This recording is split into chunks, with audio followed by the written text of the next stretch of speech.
এসেছি আজমান মিউজিয়ামে আজকে। এখান থেকে আমরা টিকিট নিয়ে নিব। আর বাচ্চারা মানে হাঁটতে হাঁটতে এসে এসে এখানে বসার জায়গা পেয়েছে তো বসে পড়ছে। তোমরা কি টায়ার্ড এটুকু এসেই?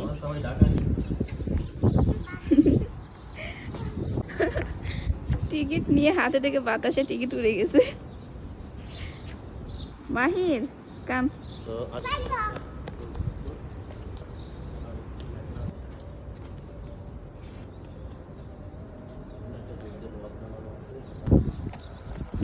খুশিতে নাচতেছে।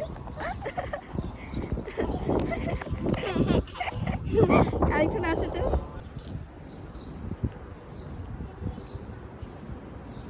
আজকে এই পুরা মিউজিয়ামে শুধু আমরাই মানে আমাদের এই ফ্যামিলিটাই আছে, আমরা এই 4 জন, তাছাড়া কেউ নাই, একদম পুরাটাই ফাঁকা। ইচ্ছা মতো ঘুরো, ভিডিও বানাও, ফটোশ্যুট করো, কোনো প্রবলেম নাই, এখানে ভিডিও অ্যালাউ।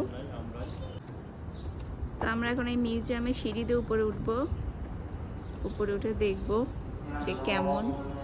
তো আমরা এই সাইডে উঠি, এই সাইডে আমার হাজব্যান্ড উঠছে, এই সাইডে আমি উঠবো।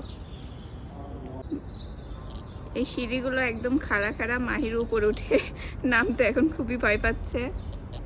নো প্রবলেম, আস্তে আস্তে নামো। ও ভয় পাচ্ছে না। আমার হাজব্যান্ড কোথায় থেকে যেন কথা বলছে, বাট আমি খুঁজে পাচ্ছি না। কোথায় তুমি? সিরিয়াসলি কোথায়?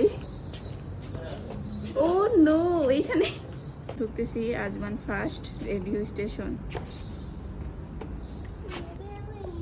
ভিতরে কেমন? আইটেম রাখা আছে, রেডিও যন্ত্র, কিছু স্টেশনে কি কি জিনিস ছিল, বেহালা বাজানোর মতো সেটা এখানে রাখা আছে। বেহালা না তালগুলো কি যেন বলে, মানুষগুলোকে এমন ভাবে তৈরি করছে, সিরিয়াসলি দেখে মনে হচ্ছে কি একদম সত্যি মানুষ। তাকায়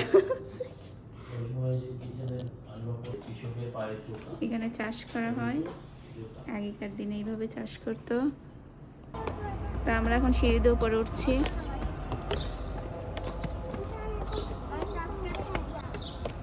হেড মাহির মেহেরা, এখানে কিছু খেজুর রাখা আছে, দেখে বলছে যে এগুলো কি খাওয়া যাবে।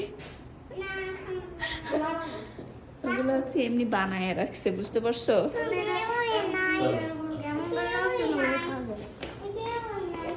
আমরা এখান থেকে নেমে যাব। আমরাও থাকতাম।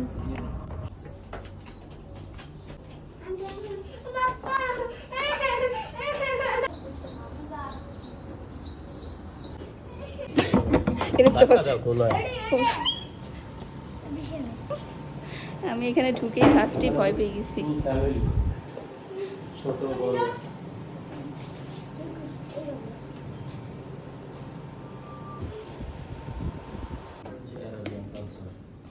যে অবস্থাতেই থাকুক না কেন, এখানে কোরআন শরীফ পড়াচ্ছে, তাই না? হ্যাঁ, এই যে শিক্ষা গুরু সবাইকে পড়াচ্ছে। এখানে একটা পানি খেতে বসছে।